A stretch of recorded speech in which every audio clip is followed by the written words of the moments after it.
What's up, guys? Coach Mo here. Time for another Word Wednesday. Philippians chapter 4, verse 6 and 7 say, "Be anxious for nothing, but in everything, by prayer and supplication, with thanksgiving, let your requests be known to God. Then the peace that surpasses all understanding will guard your hearts and minds in Christ." You know, I can't remember a time when I didn't find myself faced with a stressful situation. Let's think about it. As a coach, I've got to worry about a lot of stuff, and it's easy to get anxious. Maybe practices aren't going well. Maybe some of the teams are struggling. Maybe one of my athletes or a few of my athletes are going through some difficult times, and that causes me a little bit of stress. Or maybe as a father, as I'm trying to provide for my family, bills and things like that pass up. I can remember as a student when schoolwork would pile up, and an exam would be coming up, and a test would be coming up, and I would have to worry about whether or not I was prepared enough for it.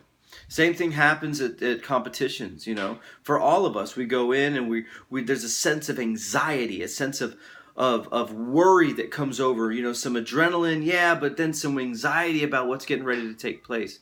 And it says there, and even Jesus says it in Matthew chapter 5, I think, where he talks about, be anxious for nothing. Right? Not to worry about certain things, because these are the things that the world worries about.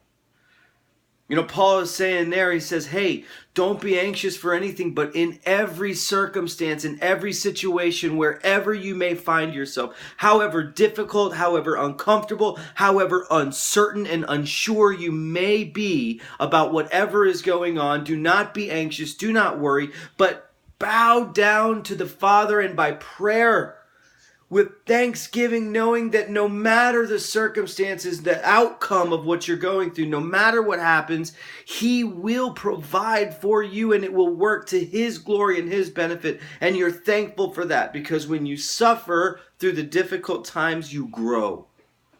Your faith grows. Your relationship with Christ grows.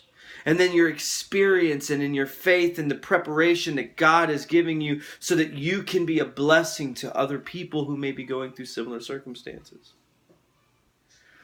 Everything, every circumstance, every stressor, everything that would cause you anxiety, test, tumbling pass, competition, no matter what it may be, everything by prayer. Make your request with thanksgiving known to God, and that he will give you the peace that surpasses all comprehension. A peace that doesn't make any sense that it's even present in your life. Things are going tough. Think about Paul right now. Paul is in prison, and he's talking about a peace that surpasses comprehension, because I'm telling you, if I were in prison suffering, then I don't know if I could call it peace.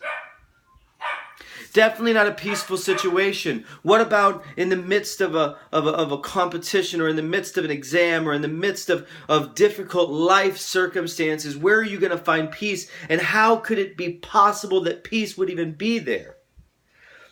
That's the point, though. Even though this is a circumstance that doesn't allow for or provide a peaceful situation, there can still be peace. And not only will the world who sees you suffering peacefully not understand, but you may not even understand. But the truth is, your faith, you'll know exactly where it came from, because it was with thanksgiving, knowing that this was going to happen, that you fell down before God and asked for him to carry you through it. By prayer and supplication with thanksgiving, make your requests be known to God, and the peace that surpasses all comprehension will guard your heart and guard your mind. It will guard you emotionally, and it will keep you from thinking negatively. It will keep you from allowing your mind to wander in the enemy's playground, just to get you to think of different scenarios and circumstances and things. I see this all the time when I'm dealing with athletes who are suffering through a mental block this season.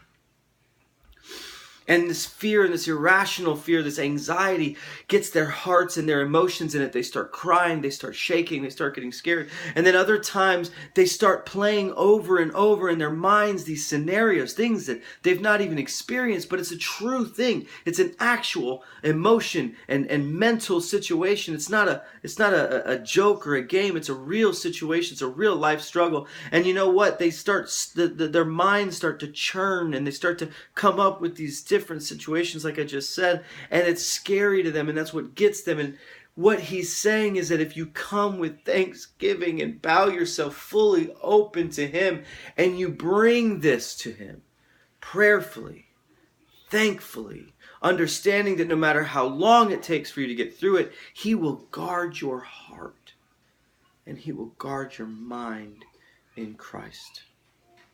In Christ. The key there is in Christ. I'm sorry, but if you're not in Christ, a peace that surpasses comprehension doesn't exist. Because it's only in Christ that you represent limitless possibilities. So I tell you the same thing Paul said, and I tell you and I beg you the same thing Jesus said. Worry about nothing, but in everything with prayer. Trust God. Allow God to carry you through it. And let him protect you.